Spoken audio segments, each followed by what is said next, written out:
So this is our 8th lecture on the topic, that is chapter number 9, current electricity of 12th science of Maharashtra board.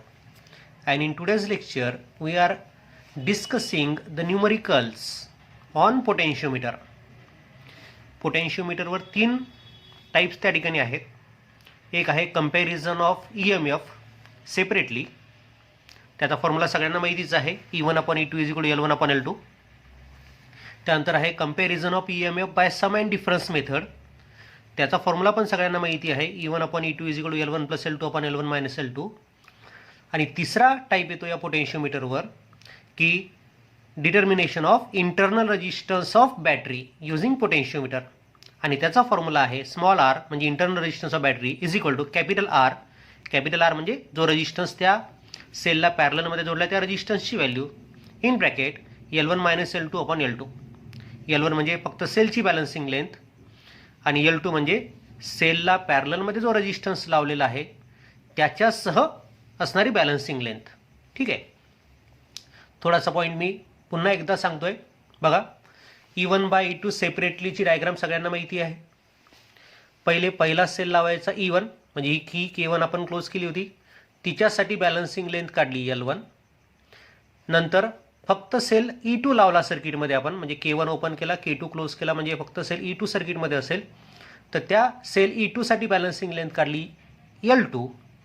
आणि याचा जो formula आपल्याला मिळाला होता तो formula होता E1/E2 = L1/L2. E1 म्हणजे पहिल्या सेलचे EMF, E2 म्हणजे दुसरा सेल जो आपण नंतर लावला त्याचं EMF, L1 म्हणजे E1 साठी बॅलन्सिंग लेंथ आणि L2 म्हणजे E2 साठी असणारी बॅलन्सिंग लेंथ. ते L1 आणि L2चा अर्थ लक्षात ठेवा. ठीक आहे, या टाईपवरचे आपण एक्झाम्पल बघू. नंतर मी सम अँड डिफरन्स मेथडबद्दल तुम्हाला सांगेल, मग त्याच्यावरचे एक्झाम्पल्स आपण बघणार आहे. आणि नंतर मग इंटरनल रेजिस्टन्सचा डायग्राम, त्याचा फॉर्म्युला सांगेल, त्याच्यावरचे एक्झाम्पल पण आपण बघणार आहे. तिन्ही टाईप आपल्याला आज कव्हर करायचे आहेत. टोटल 11 एक्झाम्पल्स आहेत. The first example is taken from the board exam, that is March 2012. What is the example? In a potentiometer, the balancing length of the cell is found to be 2.5 meter for a cell of EMF 1.5 volt. म्हणजे एक sale आहे 1.5 volt EMF असणारा, त्याच्यासाठी balancing length आपल्याला 2.5 metre मिळाली. Find the balancing length of the cell, स्ट्रिंगच्या ऐवजी cell पाहिजे, for another cell of EMF 1.2 volt on the same potentiometer. मग त्याच पोटेन्शियोमीटरवर 1.2 व्होल्टचा सेल किती लेंथवर बॅलन्स होईल ती बॅलन्सिंग लेंथ काढायची. म्हणजे आता याला मी असं म्हणू शकतो का, पहिला सेल मी बॅलन्स केला, बॅलन्सिंग लेंथ 2.5 मीटर मला मिळाली. दुसरा सेल मी बॅलन्स करतोय 1.2 व्होल्टचा, तर बॅलन्सिंग लेंथ किती असेल. म्हणजे पहिला सेल लावला, नंतर दुसरा सेल लावला, म्हणजे E1/E2 सेपरेटली मेथड केली का आपण फॉलो. एक्झाम्पलवरून लक्षात घ्या, हे एक्झाम्पल कोणत्या टाईपवरचं आहे ते पण आपल्याला ठरवावं लागतं. मग हे एक्झाम्पल आहे E1/E2 सेपरेटलीवर. पहिला सेल लावला, बॅलन्सिंग लेंथ काढली, नंतर दुसरा सेल लावला, बॅलन्सिंग लेंथ काढली. So first cell is having EMF 1.5 volt, so E1 is 1.5 volt. Its balancing length is 2.5 meter, so L1 is 2.5 meter. Second cell is having EMF 1.2 volt, so E2 is 1.2 volt, and its balancing length we have to find, L2 आपल्याला काढायचं आहे. मग काय formula वापरसाल, separately मेथडचा. So E1/E2 = L1/L2. टाका values. So L2 = L2 काढायचं आहे ना आपल्याला, L2 = L1. हा L2 इकडे गेला, L1 इथेच आहे, E2 इकडे येईल, E1 खाली जाईल. So L1 E2/E1. L1 आहे 2.5, E2 आहे 1.2 आणि E1 आहे 1.5. So it becomes 3/1.5 means 2 metre. म्हणजे 1.2 व्होल्टचा जो सेल आहे तो पोटेन्शियोमीटर वायरवर बॅलन्स होईल 2 मीटरवर. हे होतं पहिलं एक्झाम्पल. एक्झाम्पल एकदम सोपे आहेत. जर फॉर्म्युला आणि एक्झाम्पलचा टाईप तुमच्या लक्षात आला की एक्झाम्पल सोपं आहे, पण तो फॉर्म्युला जर आठवला नाही तर मग मात्र थोडंसं काम कठीण आहे. बघा आता सेकंड एक्झाम्पल, ही NCERT मधनं घेतलेलं आहे. In a potentiometer arrangement, a cell of EMF 1.25 volt gives balance point at 35 centimetre length of wire. म्हणजे 1.25 व्होल्टचा जो सेल आहे तो बॅलन्स होतोय 35 सेंटीमीटर लेंथवर. If the cell is replace by another cell, तो सेल आपण आता काढून टाकला, त्याच्याऐवजी दुसरा सेल वापरला, and balance point shifts to 63 centimeter, त्या दुसऱ्या सेलसाठी मात्र बॅलन्स पॉईंट आपल्याला 63 सेंटीमीटरवर मिळतोय. What is EMF of second cell, तर दुसऱ्या सेलचं EMF सांगा. बघा आता एक्झाम्पलवरून तुमच्या लक्षात आलं असेल, पहिल्या सेलची बॅलन्सिंग लेंथ काढली 35 सेंटीमीटर आली, दुसऱ्या सेलची बॅलन्सिंग लेंथ काढली 63 सेंटीमीटर आली. म्हणजे पहिला सेल लावला, नंतर दुसरा सेल लावला. म्हणजेच EMFचं कम्पॅरिझनसाठी कोणता फॉर्म्युला वापरता येईल तुम्हाला? सेपरेटलीचा. मग बघा, first EMF is 1.25 volt, so E1 is 1.25 volt. Balancing point is at 35 centimetre, so L1 is 35 centimetre. दुसऱ्याची बॅलन्सिंग लेंथ किती आहे? 63, so L2 is 63 and we have to find E2. So using comparison of E1 E2 separately, so E1 upon E2 is equal to L1 upon L2, so E2 is equal to E1 into L2 upon L1. याच्यावर हा formula तयार केला मी, बरोबर आहे. ठीक आहे. मग E1 ची व्हॅल्यू टाकली 1.25, L2 टाकली 63, L1 टाकली 35. हे सेंटीमीटर सेंटीमीटर आहे, त्यामुळे युनिट कॅन्सलच होणार आहे. त्यामुळे त्याला सेंटीमीटरमध्ये ठेवा किंवा मीटरमध्ये करा, सारखंच पडणार आहे. So it is 78.78 upon 35, so it is 2.25 volt. आपण EMF शोधलंय, युनिट असेल व्होल्ट. ठीक आहे. हे होतं सेकंड एक्झाम्पल. आता फॉर्म्युला तुमच्या लक्षात आलेलाच आहे, E1 upon E2 is equal to L1 upon L2. Problem कसं फिरवलं जाऊ शकतं त्याकडे लक्ष द्या. With a certain cell the balance point is obtain at 65 centimetre from end of potentiometer wire. म्हणजे एक सेल घेतला आपण आणि त्याची बॅलन्सिंग लेंथ तुम्हाला 65 सेंटीमीटर मिळाली एका एंडपासनं. And with another cell whose EMF differ from that of the first by 0.1 volt. म्हणजे दुसरा सेल असा आहे की ज्याचं EMF पहिल्या EMF पेक्षा 0.1 व्होल्टनी वेगळं आहे. वेगळं आहे म्हणजे जास्तही कमी आपल्याला माहिती नाही. The balance point is obtain at 60 centimetre. बघा, पहिल्या सेलची बॅलन्सिंग लेंथ 65 सेंटीमीटर आहे. दुसरा सेल कसा आहे, तर दुसरा सेल असा आहे की ज्याचं EMF पहिल्या सेलपेक्षा 0.1 व्होल्टनी कमी जास्त आहे, काहीतरी कमी आहे किंवा जास्त आहे माहिती नाही आपल्याला. पण दुसऱ्या सेलसाठी बॅलन्सिंग पॉईंट मात्र 60 वरच मिळाला आहे, 60 सेंटीमीटरवरच मिळाला आहे. म्हणजे दुसऱ्या सेलची बॅलन्सिंग लेंथ कमी आहे. दुसऱ्या सेलची बॅलन्सिंग लेंथ कमी आहे म्हणजे दुसऱ्या सेलचं EMF पहिल्या सेलच्या EMF पेक्षा कमी असेल. व्यवस्थित लक्षात ठेवा, EMF is directly proportional to balancing length. आठवतं प्रिन्सिपल आहे पोटेन्शियोमीटरचं. आणि म्हणून मग दुसऱ्या सेलसाठी बॅलन्सिंग लेंथ कमी आहे, याचा अर्थ दुसरा सेलचं EMF पहिल्या सेलच्या EMF पेक्षा कमी असेल. म्हणजे कितीने कमी असेल ते आपल्याला दिलेलं आहे. It is differ by 0.1 volt. म्हणजे दुसऱ्या सेलचं EMF पहिल्या सेलच्या EMF पेक्षा 0.1नी कमी असेल. मग ठीक आहे, पहिली बॅलन्सिंग लेंथ तुम्हाला माहिती आहे 65 सेंटीमीटर, दुसरी बॅलन्सिंग लेंथ तुम्हाला माहिती आहे 60 सेंटीमीटर. म्हणजे L1 माहिती आहे, L2 माहिती आहे. आणि अजून काय माहिती आहे, तर त्या दोघांमधला पोटेन्शियल डिफरन्स माहिती आहे किंवा दोघांमधला EMF मधला फरक माहिती तुम्हाला 0.1चा. मग तो E1 minus E2 is equal to 0.1 लिहायचा की E2 minus E1 is equal to 0.1 लिहायचा. तर आपल्याला लिहावा लागेल E1 minus E2 is equal to 0.1. का बरं? कारण की E2 ची बॅलन्सिंग लेंथ कमी आहे म्हणजेच E2 कमी असेल E1 पेक्षा. So that's why E1 minus E2 is equal to 0.1 असं तुम्हाला गिव्हनमध्ये लिहावं लागेल. ठीक आहे. मग पुन्हा पहिले सेल बॅलन्स केला त्याची बॅलन्सिंग लेंथ मिळाली, दुसरा सेल बॅलन्स केला त्याची बॅलन्सिंग लेंथ मिळाली. म्हणजे आपण सेपरेटलीचा विचार करतोय. So using the formula E1 upon E2 is equal to L1 upon L2 करा सॉल्व. बघा मी जे मांडले त्यानुसार आता आपल्याला E1 मायनस E2 दिलेला आहे. त्यामुळे हा जो फॉर्म्युला आहे E1 upon E2 is equal to L1 minus L2 त्याला मी या फॉर्ममध्ये आणतो. E1 मायनस E2 म्हणजे न्यूमरेटरमधनं डिनॉमिनेटर सबट्रॅक्ट केला upon denominator is equal to इथे पण काय होईल L1 minus L2 upon L2. जसं या साईडला केलं त्याच प्रकारे या साईडला करतो आपण. So E1 minus E2 is 0.1. E2 आपल्याला माहिती नाही. L1 मायनस L2 म्हणजे 65 मायनस 60 म्हणजे 5 आणि L2 आहे 60. आलं बरोबर. करा सॉल्व आणि E2 तुम्हाला मिळतं मग. सो E2 इज 6/5 म्हणजे 1.2 व्होल्ट. E2 जर 1.2 व्होल्ट आहे तर E1 किती असेल? E1 हा E2 पेक्षा 0.1 व्होल्टनी मोठा आहे. दोघांमधला फरक 0.1चा आहे. So E1 is equal to E2 plus 0.1. So it is 1.2 plus 0.1 means 1.3 volt. म्हणजे त्या दोन सेलपैकी एक सेल असेल 1.3 व्होल्टचा आणि दुसरा सेल असेल 1.2 व्होल्टचा. आणि विचारलं काय आपल्याला, find the EMF of each cell. दोन्ही सेलचं EMF शोधा असं आपल्याला म्हटलं होतं, त्यामुळे दोन्ही EMF आपण शोधले. त्यानंतर फोर्थ एक्झाम्पल आहे, ते पण बोर्डाच्या मार्च 1983 मधलं आणि मार्च 1985 या दोन परीक्षेमध्ये विचारलेलं आहे. थोडंसं वेगळं आहे हां. आता इथे एक्झाम्पलकडे व्यवस्थित लक्ष ठेवा. Resistance of potentiometer wire is 1 ohm per metre. Resistance of potentiometer wire, इथे बघा रेजिस्टन्स म्हटलंय, पण या रेजिस्टन्सचं युनिट काय दिलंय, ओहम पर मीटर. म्हणजे हे जे काही आहे ते आहे resistance per unit length. Ohm per meter आहे म्हणजे रेजिस्टन्स पर युनिट लेंथ आहे. A Daniell cell of EMF 1.08 volt balances at 216 centimeter on this potentiometer wire. म्हणजे 1.0 व्होल्टचा EMF किती लेंथवर बॅलन्स होतो आहे, 216 सेंटीमीटरवर बॅलन्स होतो आहे. Calculate current through the wire. तर त्या वायरमधनं जाणारा करंट शोधायचा आहे. बघा आता इथे 1.08 व्होल्टचा सेल 216 सेंटीमीटरवर बॅलन्स होतो आहे. याचा अर्थ 216 सेंटीमीटरमधलं पोटेन्शियल डिफरन्स किती आहे, 1.08 व्होल्ट. हे तुम्हाला लक्षात आलेलं असेल.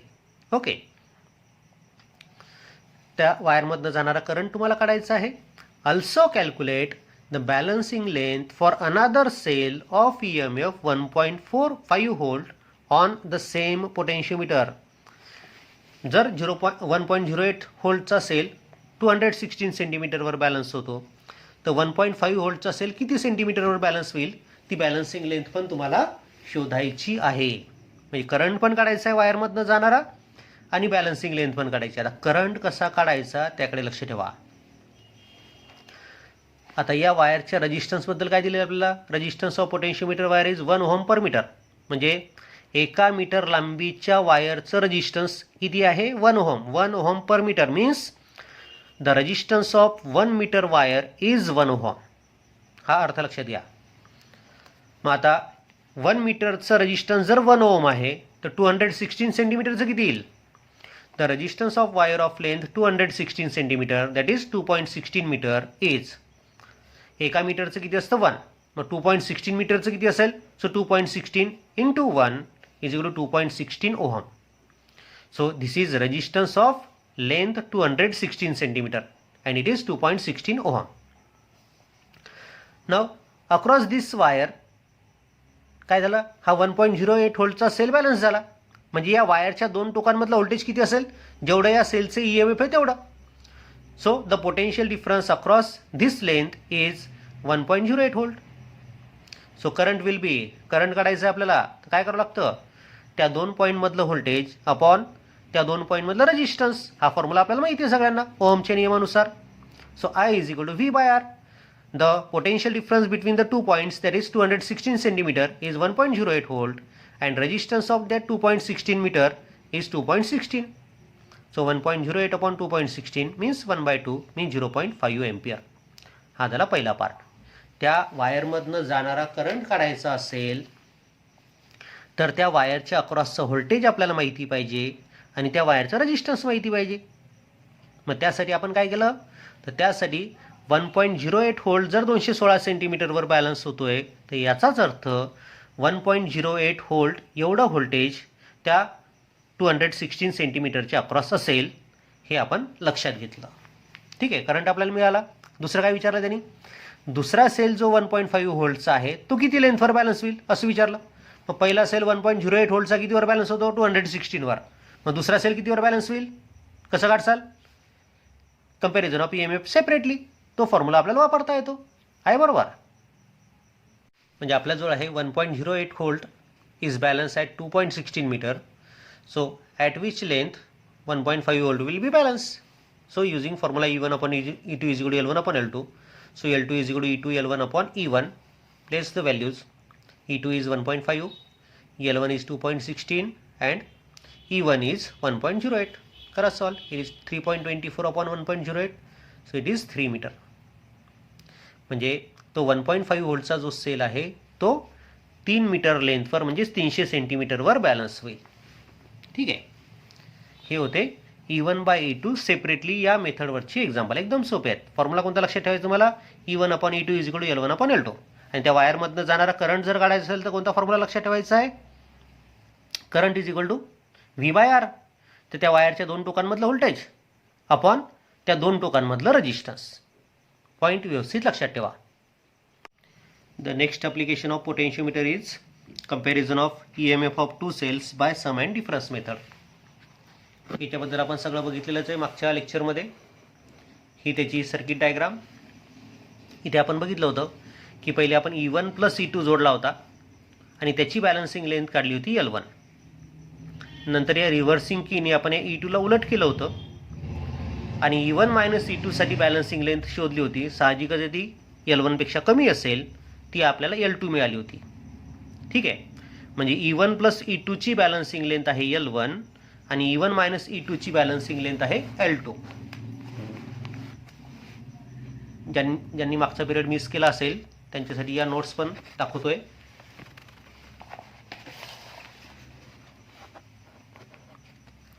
बघा, E1 + E2 साठी बॅलन्सिंग लेंथ L1 म्हणजे E1 + E2 = K × L1 मिळाला आपल्याला.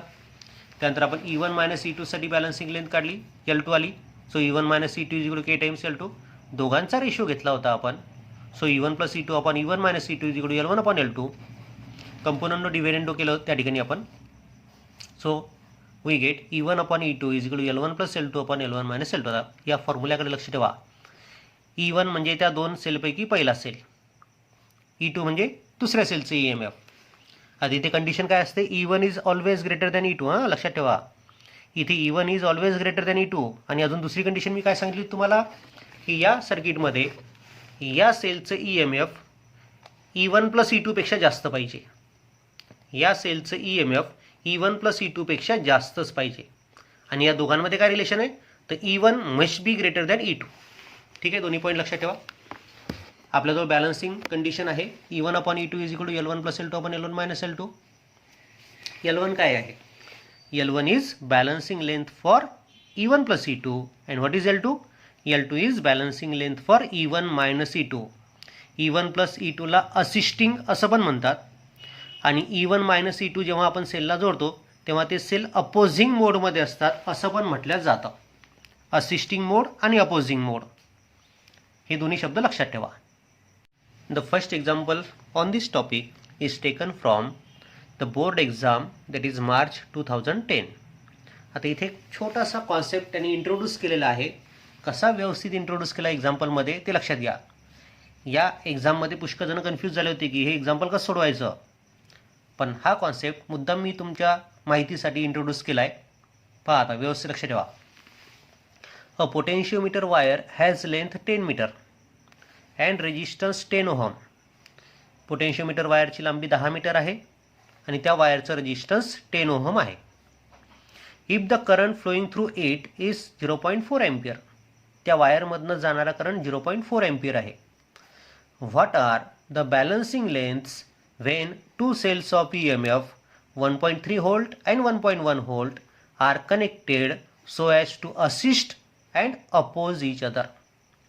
म्हणजे त्या दोन सेलला आपण E1 + E2 या मोडमध्ये जोडलं तर बॅलन्सिंग लेंथ किती असेल, आणि या दोन सेलला अपोजिंग मोडमध्ये म्हणजेच E1 - E2 या मोडमध्ये जोडलं तर बॅलन्सिंग लेंथ किती असेल. आता बॅलन्सिंग लेंथ अशा प्रकारच्या एक्झाम्पलमध्ये डायरेक्ट दिलेली असते, पण इथे मात्र तुम्हाला बॅलन्सिंग लेंथच विचारलेली आहे. मग आता बॅलन्सिंग लेंथ काढण्यासाठी मी एक फॉर्म्युला इंट्रोड्यूस करतोय. पहिले त्या फॉर्म्युल्याबद्दल मी थोडंसं बोलतो पहिले, नंतर मग आपण याचा विचार करू. बॅलन्सिंग लेंथ म्हणजेच EMF टू बी बॅलन्स, म्हणजे जे व्होल्टेज आपल्याला त्या पोटेन्शियोमीटर वायरवर बॅलन्स करायचं आहे ते EMF, त्याला व्होल्टेज शब्द वापरतो मी सध्या, अपॉन पोटेन्शियल ग्रेडियंट. आता बघा, व्होल्टेज आणि पोटेन्शियल ग्रेडियंट म्हणजे काय असतं? व्होल्टेज पर मीटर. व्होल्टेज अपॉन व्होल्टेज पर मीटर, युनिट काय शिल्लक राहील? मीटर. म्हणजे तुम्हाला काय भेटेल? Balancing length. म्हणजे जर तुम्हाला त्या सेलचा EMF दिलेला असेल आणि त्या पोटेन्शियोमीटर वायरचं पोटेन्शियल ग्रेडियंट दिलेला असेल तर तुम्हाला बॅलन्सिंग लेंथ काढता येते. आणि फॉर्म्युला कोणता आहे? EMF to be balance upon potential gradient. हा फॉर्म्युला वापरून तुम्हाला बॅलन्सिंग लेंथ शोधता येते. ठीक आहे. मग आता या ठिकाणी एक्झाम्पल आपण वाचलेलंच आहे की त्या पोटेन्शियोमीटर वायरची लेंथ आहे 10 मीटर, रेजिस्टन्स आहे 10 ओहम, त्याच्यामधनं करंट चालला 0.4 एम्पियर आणि या असिस्टिंग मोड आणि अपोजिंग मोडसाठी बॅलन्सिंग लेंथ किती आहेत. मग potential drop across the potentiometer wire. आता 10 मीटर लेंथची वायर आहे, 10 ओहम त्याचा रेजिस्टन्स आहे, त्याच्यामधनं जाणारा करंट 0.4 एम्पियर आहे. मग व्होल्टेज किती असेल त्या वायरच्या क्रॉस, तर वायरमधनं जाणारा करंट इंटू वायरचा रेजिस्टन्स. वायरमधनं किती करंट चालला 0.4 एम्पियर, वायरचं रेजिस्टन्स किती आहे 10 ओहम, सो 0.4 इंटू 10 म्हणजे 4 व्होल्ट. म्हणजे ती 10 मीटर लांबीची जी वायर आहे त्या वायरच्या दोन टोकांमधलं व्होल्टेज किती असेल 4 व्होल्ट. कसं काढलं आपण ते, तर वायरमधनं जाणारा करंट इंटू त्या वायरचं रेजिस्टन्स, सरळ सरळ ओहमच्या नियमानुसार. मग एवढं व्होल्टेज जर 10 मीटरमध्ये आहे तर एका मीटरमध्ये किती असेल, त्याला काय म्हणतो आपण पोटेन्शियल ग्रेडियंट.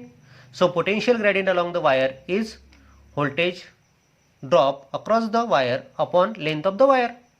किती व्होल्टेज आहे 4 व्होल्ट, वायरची लांबी किती आहे 10 मीटर, सो 4/10 मीन्स 0.4. आता युनिट काय असेल व्होल्टेज अपॉन लेंथ म्हणजे व्होल्ट पर मीटर. हे झालं पोटेन्शियल ग्रेडियंट. त्या वायरमध्ये एका मीटरमध्ये किती व्होल्टेज असेल तर 0.4 व्होल्ट असेल. ठीक आहे, म्हणजे एका मीटरमधलं व्होल्टेज आपल्याला माहिती आहे 0.4 व्होल्ट आहे. अशी किती लांबीची वायर आहे ती 10 मीटर. मग टोटल वायरमध्ये किती व्होल्टेज असेल 0.4 इंटू 10 म्हणजेच 4 व्होल्ट एवढं व्होल्टेज त्या वायरच्या दोन टोकांमध्ये असेल. आता आपल्याला काय करायचं आहे की ते दोन सेल जर असिस्टिंग मोडमध्ये जोडलं तर बॅलन्सिंग लेंथ किती असते बघा. When the cells are connected so as to assist then the EMF to be balance is E1 plus E2. Assisting मोडमध्ये जोडलं तर EMF किती बॅलन्स करावं लागेल आपल्याला E1 प्लस E2 एवढं. E1 किती आहे 1.3, E2 किती आहे 1.1, म्हणजेच 2.4 व्होल्ट आपल्याला बॅलन्स करायचे आहेत. मग या 2.4 व्होल्टसाठी बॅलन्सिंग लेंथ आपल्याला काढावी लागेल. मग बॅलन्सिंग लेंथचा फॉर्म्युला कोणता घ्याल EMF to be balance upon potential gradient. EMF किती बॅलन्स करायचं आहे 2.4 आणि पोटेन्शियल ग्रेडियंट किती आहे 0.4 आहे. So it is 6 metre. म्हणजे जेव्हा तुम्ही त्या दोन सेलला असिस्टिंग मोडमध्ये जोडसाल तर त्यावेळेस ते दोन सेल 6 मीटरवर बॅलन्स होतील. They will balance at 6 metre. And when the cells are connected so as to oppose then the EMF to be balance is E1 minus E2. जर अपोजिंग मोडमध्ये त्यांना जोडलं तर EMF किती आपल्याला बॅलन्स करावं लागेल E1 मायनस E2 एवढा बॅलन्स करावं लागेल. म्हणजेच 1.3 मायनस 1.1 म्हणजे 0.2 व्होल्ट एवढं EMF बॅलन्स करावं लागेल. मग या EMFसाठी बॅलन्सिंग लेंथ काढायची आपल्याला. फॉर्म्युला काय balancing length is equal to EMF to be balance upon potential gradient. EMF किती बॅलन्स करायचं आहे 0.2 आणि पोटेन्शियल ग्रेडियंट किती 0.4 म्हणजेच 1/2 म्हणजे 0.5 मीटर. म्हणजे जेव्हा त्यांना E1 मायनस E2 या मोडमध्ये जोडला जाईल तर तेव्हाची बॅलन्सिंग लेंथ आपल्याला मिळते 0.5 मीटर.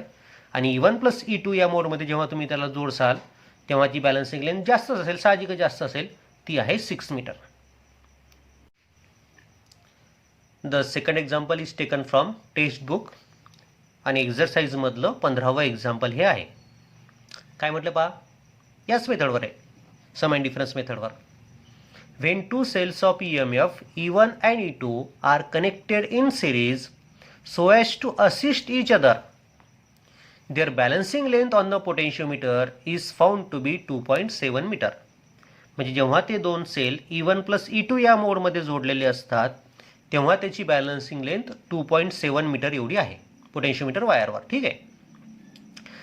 सेकंड पार्टमध्ये काय म्हटलं त्यांनी पहा, when the cells are connected in series so as to oppose each other the balancing length is found to be 0.3 metre.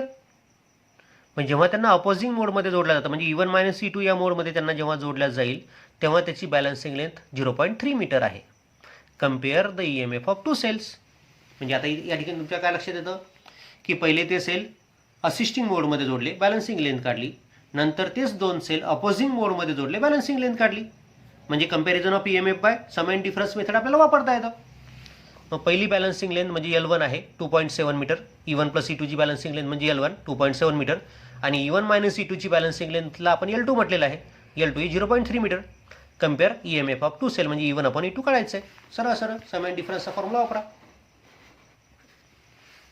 So E1 upon E2 is equal to L1 plus L2 upon L1 minus L2. So 2.7 plus 0.3 upon 2.7 minus 0.3 means 3 upon 2.4. So it is 1.25. हा ratio आहे, हां, याला unit नसेल काहीच. So E1/E2 is 1.25. Same त्याच प्रकारे next example आहे. Two cells having unknown EMF E1 and E2 where E1 greater than E2 are connected in potentiometer circuit so as to assist each other. ठीक आहे, assisting मोडमध्ये त्यांना जोडलेलं आहे. The null point is obtain at 8.125 metre from higher potential end. म्हणजे point A पासनं तो null point आपल्याला मिळाला 8.125 मीटर एवढ्या अंतरावर. When the cell E2 is connected so as to oppose cell E1. म्हणजे जेव्हा आपण दुसरा सेल उलटा करतो, उलटा केला म्हणजेच अपोजिंग मोड झाला, बरोबर आहे. The null point is obtain at 1.25 metre from the same end. म्हणजे E1 - E2 साठीचा नल पॉईंट आहे 1.25 मीटरवर आणि E1 + E2 चा नल पॉईंट कुठे आहे 8.125 मीटरवर. Compare EMF of two cell. म्हणजे E1 + E2 ची बॅलन्सिंग लेंथ 8.125 म्हणजे L1 आहे 8.125 मीटर. E1 - E2 ची बॅलन्सिंग लेंथ आहे 1.25 मीटर म्हणजेच L2 आहे 1.25 metre. And we have to compare EMF two cell म्हणजे E1/E2 काढायचं आहे आपल्याला. सम अँड डिफरन्स मेथड वापरता येईल आपल्याला, कारण की आपण सम अँड डिफरन्स मेथडमध्ये त्यांना जोडतोय. So E1/E2 is equal to L1 + L2 L1 - L2 टाका values. So it is 9.375 upon 6.875 दोघांचा रेशो. तो रेशो येतो 1.364. ठीक आहे. या टाईपवर पण ऑल इंडिया PMTमध्ये म्हणजेच नीटच्या एक्झाममध्ये एक्झाम्पल विचारलेलं आहे. ठीक आहे. काय एक्झाम्पल आहे बघा. A potentiometer wire is 100 centimetre long. ठीक आहे. And a constant potential difference is maintain across it. 100 centimetre लांबीची पोटेन्शियोमीटर वायर आहे, म्हणजे 1 मीटर लांबीची पोटेन्शियोमीटर वायर आहे आणि तिच्या दोन टोकांमधलं व्होल्टेज फिक्स आहे, कॉन्स्टंट ठेवलेलं आहे आपण. Two cells are connected in series first to support one another. First to support one another म्हणजे असिस्टिंग मोड. हां. And then in opposite direction म्हणजे एक असिस्टिंग मोड आणि दुसरा अपोजिंग मोड. म्हणजे पहिले त्यांना असिस्टिंग मोडमध्ये जोडलं, नंतर अपोजिंग मोडमध्ये जोडलं. The balance point is obtain at 50 centimetre and 10 centimetre. Assisting मोडसाठी बॅलन्सिंग लेंथ जास्त असते आपल्याला माहिती आहे आणि अपोजिंग मोडमध्ये कमी असते माहिती आहे. म्हणजे ही झाली L1, ही झाली L2 from positive end of the wire. The ratio of EMF is, मग L1 आहे 50 centimetre 50 centimetre, L2 is 10 centimetre. We have to compare the EMF means E1/E2 you have to find. Sum and difference method आहे ही, कारण की त्यांना कसं जोडलं आपण first to support one another and then in opposite direction म्हणजे sum and difference मेथडच आहे. So E1/E2 is equal to L1 + L2 L1 - L2. So 50 + 60 upon 50 - 10 that is 60/40 means 3:2. 3:2 we get answer. एका मिनिटाच्या आतमध्ये आपला आन्सर आला. केव्हा आलं पण ते, जेव्हा तुम्हाला प्रोसिजर माहिती होती तेव्हा. पण जर डायरेक्ट तुम्ही सोडवण्याचा प्रयत्न करसाल मग फॉर्म्युला आठवा, ते आठवत नाही, मग काय करायचं ते समजत नाही, मग अशा वेळेस ते कठीण जातं. आणि म्हणून मग एका टाईपवर 4-4, 5-5, 6-6 एक्झाम्पल मी का बरं घेतो ते याच्याचसाठी की तुमची ती जी कॉन्सेप्ट आहे त्या टॉपिकवरचा तो एक्झॅक्टली क्लिअर व्हावा. ठीक आहे. हे होते सम अँड डिफरन्स मेथडवरचे एक्झाम्पल. आता आपण समोर बघतो इंटरनल रेजिस्टन्सवरचे एक्झाम्पल्स. पोटेन्शियोमीटरमधला आता तिसरा टाईप की ज्या टाईपवर एक्झाम्पल विचारले जातात परीक्षेमध्ये, हा थोडासा महत्त्वाचा आहे. मागच्या 2 टाईपपेक्षा हा टाईप जास्त महत्त्वाचा आहे. आणि हा आहे इंटरनल रेजिस्टन्स युझिंग पोटेन्शियोमीटर. म्हणजे पोटेन्शियोमीटरचा वापर करून दिलेल्या सेलचं इंटरनल रेजिस्टन्स कसं शोधतात, त्याचा फॉर्म्युला काय, प्रोसिजर काय, हे सगळं आपण मागच्या पिरियडमध्ये डिस्कस केलेलं आहे. कोणाला जर मागच्या पिरियड पाहायचं नसेल तर मी या ठिकाणी सगळं पुन्हा दाखवतो आहे. तुम्ही पॉज करून नोट्स लिहून घेऊ शकता. याची सर्किट डायग्राम बघा. आता हे बायसिंग तर सगळ्यांना माहिती आहे. पहिले आपण ही की K2 आपण ओपन ठेवली होती, ही की क्लोज होती, ही की ओपन होती. ओपन होती म्हणजे हा रेजिस्टन्स पॅरललमध्ये जोडलेला नव्हता. म्हणजे फक्त या सेल E1 साठी बॅलन्सिंग लेंथ आपण काढली, ती आली L1. म्हणजे फक्त सेलसाठी जेव्हा तुम्ही बॅलन्सिंग लेंथ काढता त्या लेंथला L1 असं आपण म्हटलेलं आहे. नंतर ही की आपण क्लोज केल्यामुळे हा जो रेजिस्टन्स कॅपिटल R आहे, हा रेजिस्टन्स कॅपिटल R या सेलला पॅरललमध्ये लागला गेला. त्यामुळे हा सेल या रेजिस्टन्समधनं करंट पाठवेल आणि करंट पाठवल्यामुळे आता जेव्हा तुम्ही या सर्किटला बॅलन्स करसाल तर तुम्ही बॅलन्स करसाल पोटेन्शियल डिफरन्स. पहिले तुम्ही फक्त सेल बॅलन्स केला म्हणजे सेलचं EMF बॅलन्स केलं आणि जेव्हा तुम्ही या सेलला रेजिस्टन्स जोडला तेव्हा या ठिकाणी या दोन टोकांमधलं पोटेन्शियल डिफरन्स तुम्ही बॅलन्स केलं. म्हणजे पहिले आपण EMF बॅलन्स करतो, त्याची बॅलन्सिंग लेंथ आहे L1, नंतर पोटेन्शियल डिफरन्स बॅलन्स करतोय, त्याची लेंथ आहे L2. साहजिकच L2 L1 पेक्षा कमी असेल कारण की पोटेन्शियल डिफरन्स EMF पेक्षा कमी असतो. ठीक आहे, वर्किंगमध्ये काय म्हटलं आहे पाहून घ्या.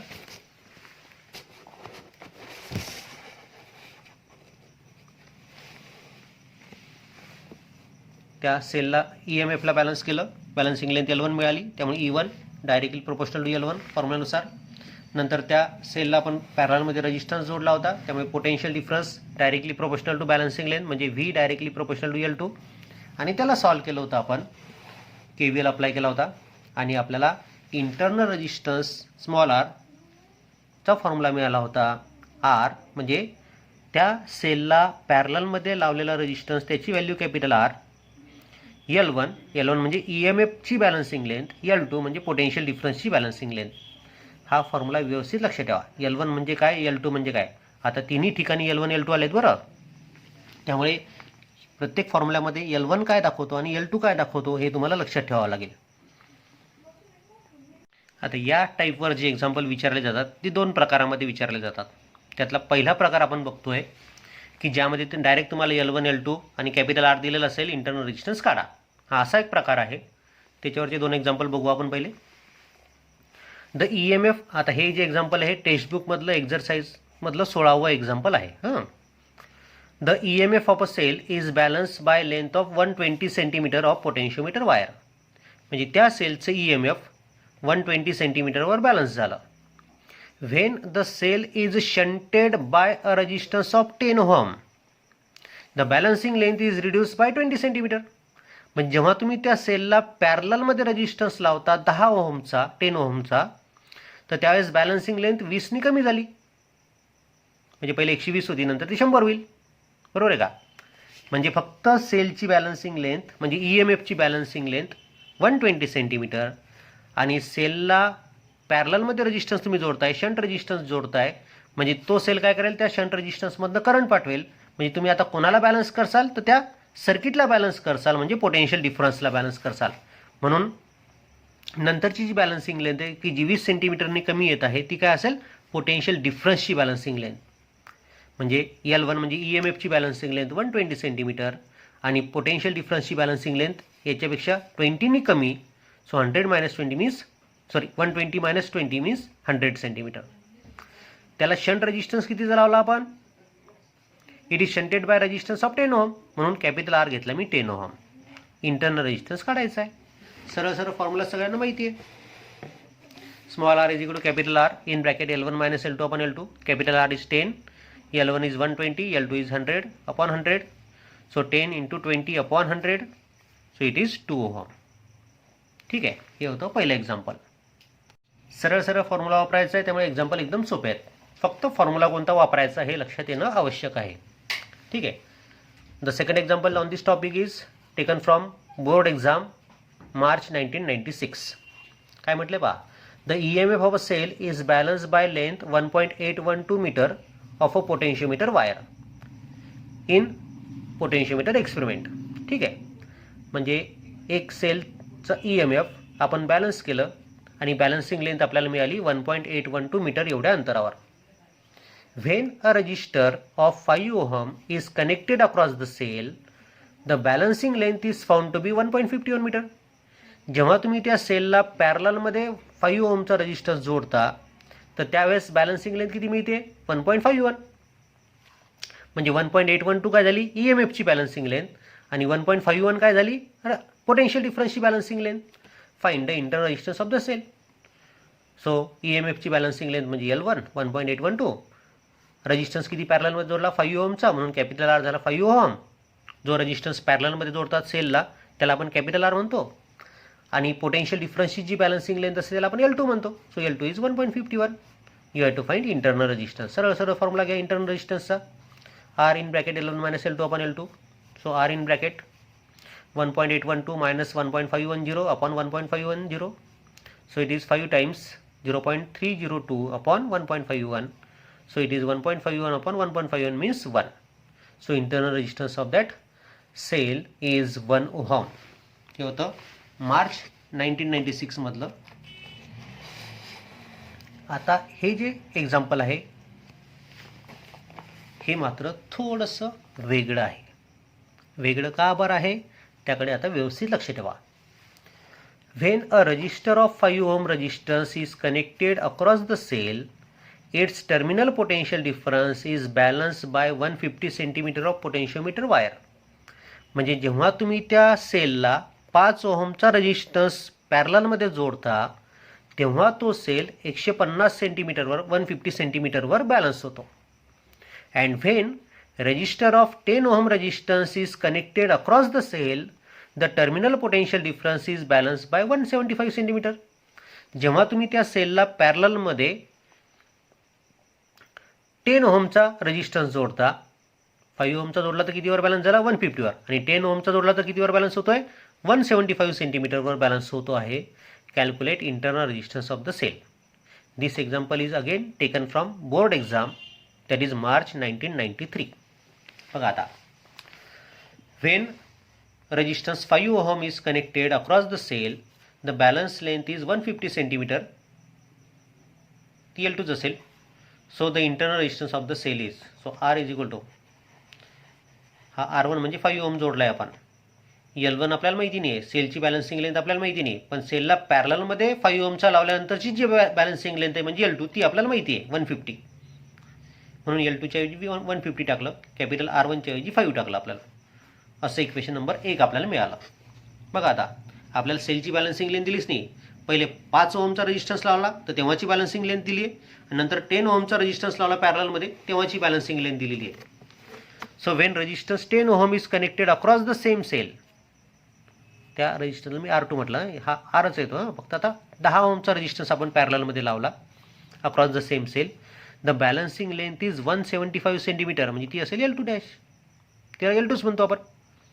So the internal resistance of the cell is, formula पुन्हा तोच वापरला इंटरनल रेजिस्टन्सचा, पॅरललमध्ये जोडलेला resistance into balancing length for cell minus balancing length for the potential difference upon balancing length for potential difference.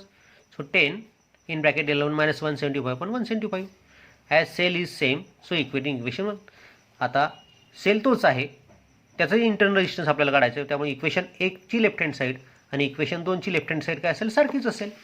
Okay, दोन्ही इक्वेशनची राईट हँड साईड मी equate केली. So 5 in bracket L1 minus 150 upon 150 is equal to 10 in bracket L1 minus 175 upon 175. हा 175 इकडे आला, हा 150 इकडे आला. So 5 into 175 in bracket L1 minus 150 is equal to 10 into 150 in bracket L1 minus 175. 25 ने divide केला. So 25 6 जा 150, 25 7 जा 175, 5 7 जा 35, 10 6 जा 60. So 35 in bracket L1 minus 150 is equal to 60 in bracket L1 minus 175. पुन्हा 5 ने डिवाइड करा, 5 7 जा 35, 5 12 जा 60. So 7 times L1 minus 150 is equal to 12 times L1 minus 175. Solve करा. So 7 times L1 minus 1050 is equal to 12 times L1 minus 2100. हा 2100 इकडे आणला, हा 7 टाइम्स L1 इकडे आणला. So 2100 minus 1050 is equal to 12 L1 minus 7 L1 means 5 L1. So 5 L1 is 1050. So 1050 upon 5 is equal to L1. So L1 is 210 centimetre. म्हणजे त्या सेलची balancing length असेल 210 सेंटीमीटर. मग बॅलन्सिंग लेंथ L1 मिळाली आपल्याला. आपल्याला इंटरनल रेजिस्टन्स काढता येईल. मग इंटरनल रेजिस्टन्स काढण्यासाठी कोणती दोन इक्वेशन 1 वापरा किंवा इक्वेशन 2 वापरा. सो युझिंग इक्वेशन आयदर 1 और इक्वेशन 2, दोन्हीपैकी कोणताही वापरा, तुम्हाला आन्सर सेम मिळणार आहे. So R is equal to 5 times L1 minus 150 upon 150 घेतलं मी. So 5 times L1 is 210 minus 150 upon 150. So 5 into 60 upon 150. So it is R is equal to 300 upon 150 means 2 ohm. So internal resistance is 2 ohm. आता हे example थोडंसं वेगळं होतं आहे की नाही. तुम्हाला त्या ठिकाणी सेलची बॅलन्सिंग लेंथ न देता सेलला पहिला रेजिस्टन्स पॅरललमध्ये जोडला, त्याची बॅलन्सिंग लेंथ दिली. सेलला नंतर दुसरा रेजिस्टन्स पॅरललमध्ये जोडला, त्याची बॅलन्सिंग लेंथ दिली आणि त्याच्यावरून मग इंटरनल रेजिस्टन्स काढा असं म्हटलं आपल्याला. ठीक आहे. And the last example on this topic is taken from all India PMT exam 2014. बघा या टाईपवर पण नीटच्या एक्झाममध्ये एक्झाम्पल विचारलेलं आहे. एक्झाम्पल डायरेक्ट एक्झाम्पल एकदम सोपं आहे. A potentiometer circuit has been setup for finding internal resistance of a given cell. म्हणजे इंटरनल रेजिस्टन्स काढण्यासाठी आपण पोटेन्शियोमीटर सेटअप केला. The main battery uses across the potentiometer wire has an EMF 2 volt. जी battery potentiometer वायरला current पाठवते तिचं voltage तुम्हाला 2 volt दिलेलं आहे and negligible internal resistance. The potentiometer wire itself is 4 metre long. त्या potentiometer वायरची लांबी दिली 4 metre. When the resistance are connected across the given cell has value of infinity and 9.5 ohm. जर तुम्ही त्या सेलच्या अक्रॉस इन्फायनाईट ओहम रेजिस्टन्स लावलं आणि 9.5 ओहम रेजिस्टन्स लावलं, the balancing length on the potentiometer wire is found to be 3 metre and 2.85 metre respectively. म्हणजे जेव्हा तुम्ही इन्फिनिटी रेजिस्टन्स त्या सेलच्या अक्रॉस लावसाल तेव्हा बॅलन्सिंग लेंथ 3 मीटर आहे आणि जेव्हा तुम्ही त्या सेलच्या अक्रॉस 9.5 ओहमचं रेजिस्टन्स लावसाल तेव्हा बॅलन्सिंग लेंथ 2.85 मीटर आहे. The value of internal resistance of the cell is. आता इथे लक्ष ठेवा, सेलच्या अक्रॉस इन्फायनाईट रेजिस्टन्स लावलं म्हणजे काय? म्हणजे सेलच्या अक्रॉस काहीच नाही लावलं, म्हणजे इन्फायनाईट रेजिस्टन्स त्याला पॅरललमध्ये आहे. याचा अर्थ तुम्ही त्या सेलचं EMF बॅलन्स केलं आणि ती EMF कितीवर बॅलन्स झालं? 3 मीटरवर. आणि जेव्हा त्या सेलच्या अक्रॉस तुम्ही 9.5चा लावला रेजिस्टन्स तेव्हा तो कितीवर बॅलन्स झाला? 2.85 वर. म्हणजे जेव्हा काहीच लावलं नाही म्हणजे इन्फायनाईट रेजिस्टन्स लावलं तेव्हाची बॅलन्सिंग लेंथ म्हणजे L1 3 मीटर आणि L2 म्हणजे जेव्हा तुम्ही रेजिस्टन्स 9.5 ओहमचा त्याच्या अक्रॉस लावला तेव्हाची बॅलन्सिंग लेंथ म्हणजे 2.85 म्हणजे L2. L1 आहे 3 मीटर, L2 आहे 2.85 आणि त्या ठिकाणी लावलेला रेजिस्टन्स किती? 9.5 ओहमचा. पॅरललमध्ये लावलेला रेजिस्टन्स 9.5 ओहम आहे म्हणजे कॅपिटल R 9.5. इंटरनल रेजिस्टन्स काढायचं आहे. पहा कसं फिरवलं तुम्हाला तिथल्या तिथेच. हा इन्फायनाईट नंबर टाकून तुम्हाला त्यांनी कन्फ्यूज केले. कन्फ्यूज होऊ नका. जेव्हा एखाद्या सेलच्या अक्रॉस तुम्ही इन्फायनाईट रेजिस्टन्स लावता म्हणजे तुम्ही त्याच्या अक्रॉस काहीच लावत नाही असं म्हटलं तरी चालतं. ओके, म्हणजे तुम्ही ते EMF बॅलन्स केलं आहे. फॉर्म्युला वापरला आपला सरळ सरळ. Small r is equal to capital R L1 minus L2 upon L2. So it is 9.5, L1 is 3, L2 is 2.85 and L2 is 2.85. So it becomes 0.5 ohm. So answer is 0.5 ohm C. एकदम सोपं आहे बघा, काहीच कठीण नाही. All India PMTमध्ये विचारलेले example तुम्ही आतापर्यंत बघितले 2-3. दोन्ही एक्झाम्पल फॉर्म्युल्यावर डिपेंड आहे. सरळ सरळ फॉर्म्युला वापरा आणि आन्सर काढा.